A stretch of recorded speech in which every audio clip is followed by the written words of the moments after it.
But the Yeah. Miz and Dolph, you know, since they're real good friends in real life, they always have good matches. It was a good match. But Mm. Miz won off the tights. This was another tights person tonight. But yeah, it was kind of a shocking win. I didn't think Miz was actually gonna win, but you know, Mm. it just makes Dolph look. I feel for Dolph so much because it makes Dolph look so bad, and Dolph is like totally being punished. You know, because he does have a big mouth. He's one of those wrestlers that has a big mouth, and he Yep. will shit talk WWE when he wants to, and he gets, you know, he thinks he's gonna get away with it, and you know, I think that's why he's being punished. You know, and that's, I mean, he needs to almost like have a muzzle on his mouth. But that's pretty much that. I mean, I feel for Dolph because, you know, I really like Dolph. Dolph is so talented, and I'm really disappointed that they gave him this title and then the next month have him lose it. I mean, it just doesn't make any sense to me. But on the other hand, they are trying to push the Miz, you know, so it is good for Miz because the Miz obviously needs something to do too, and it can also, you know, have this feud continue. So I guess it works both on good hands. It didn't really do much for me. Mainly it's because of Dolph Ziggler. Nothing too negative. It's just, to me, you see one Dolph Ziggler match, you kind of see them all, because I've always noticed him as the guy that's willing to take unnecessary risks to the point, like, he takes these crazy bumps, which I've noticed he did tone down, but at the same time, it's like there's some sort of a pattern with his style that I kind of felt like, I'm kind of seeing the same match. I've saw this already. But to me, I feel like for me to be more impressed with him, which I'm still impressed with his work, and I think he's a great talent. I just think he needs to work with guys who are not too much of a standard wrestler like The Miz. Because I think of Miz as kind of standard, but he's still great. But style-wise, it's standard. Just like I feel like if he went up with Cena, I feel it's standard. I like to see Dolph Ziggler face someone like Cesaro, where I can see more out of Dolph Ziggler, in my opinion. You know what I mean? Like, do you get what I'm saying or no?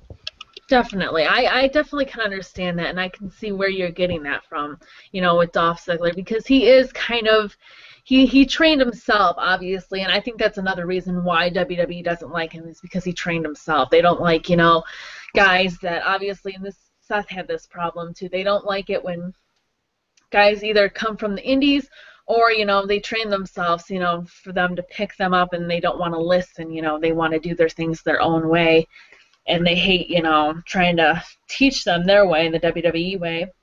So I think Right. that's kind of a thing with Dolph Ziggler too, and that's why he headbutts with them all the time. Right. And, as a wrestler myself, if I were to talk with him, I mean, I bet he has more experience than me, but I would tell him, you don't need to do all these crazy bumps, save them for, like, special occasions, like, say, one of the big four pay-per-views. Not every single show. I mean, granted, he wants to steal the show, and you can tell he wants to steal the show. But sometimes the type of risk you take does have repercussions. And we noticed that when he won his second World Heavyweight Championship, he got hurt with a concussion, and then when he came back from concussion, he had to drop it to Alberto Del Rio. And it's unfortunate that this happened, and people are saying, oh, they're holding him back, but it's like, the only one that's holding him back is Dolph Ziggler. If he tones down his style, which somewhat he is. He's toning down the style of his bumping and his ring style a bit to incorporate with the WWE style. If he does that, then WWE would think of him as a good investment. Hence why, always they run into John Cena because of the style he's doing. He's not risking his body as much as Dolph Ziggler. You know what I mean? And that's one of the natures of the business. That's where they want to invest somebody that could have a longevity, not ones that can just do whatever and then get hurt, and they're not going to be a good investment.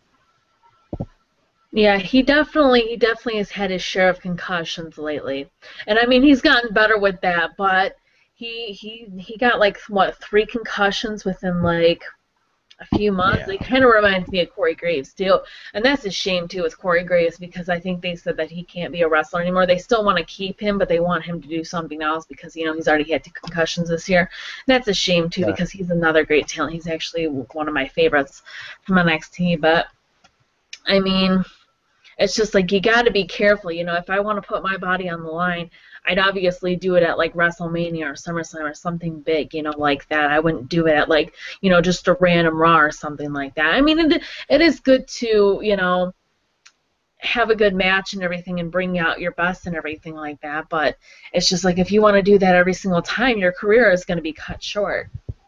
Yeah.